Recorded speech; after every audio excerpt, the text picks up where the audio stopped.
day Thomas was at the junction when Gordon shuffled in with some trucks.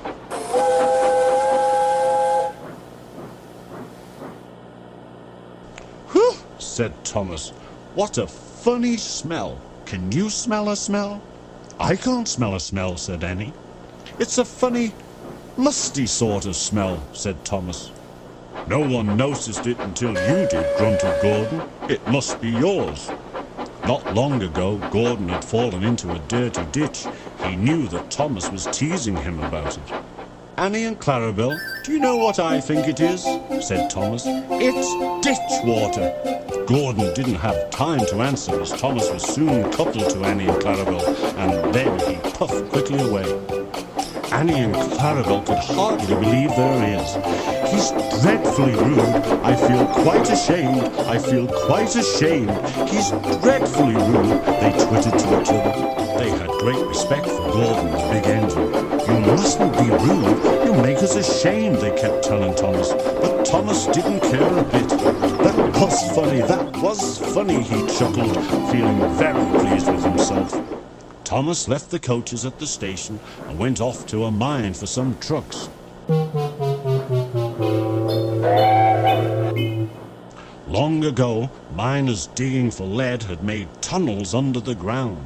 The tunnel roofs were strong enough to hold trucks, but they could not take the weight of the heavy engines. A large notice said, "Danger, engines must not pass this point." Thomas had been warned, but he didn't care. He had often tried to pass the sign before, but had never succeeded. He knew the rules. He had to push empty trucks into one siding and wait to collect full ones from another. He had made a plan. "Silly old board," he said to himself. The driver stopped him and the fireman went to turn the points. "Now for my plan," said Thomas, and he bumped the trucks fiercely, jerking the driver off the footplate.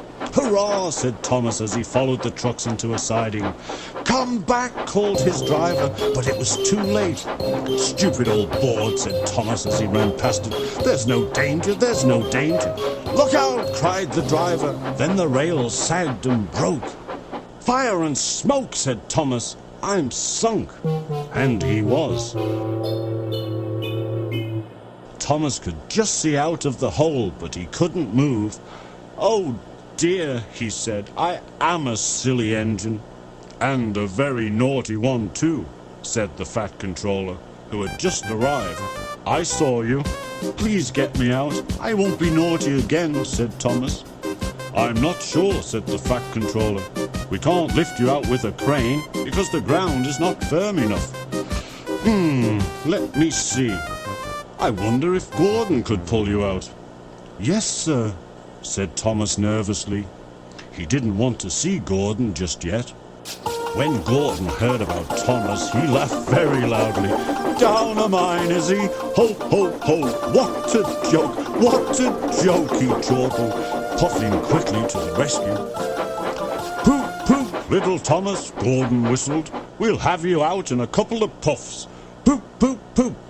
The men fastened strong cables between Gordon and Thomas. "Are you ready?" "Heave!"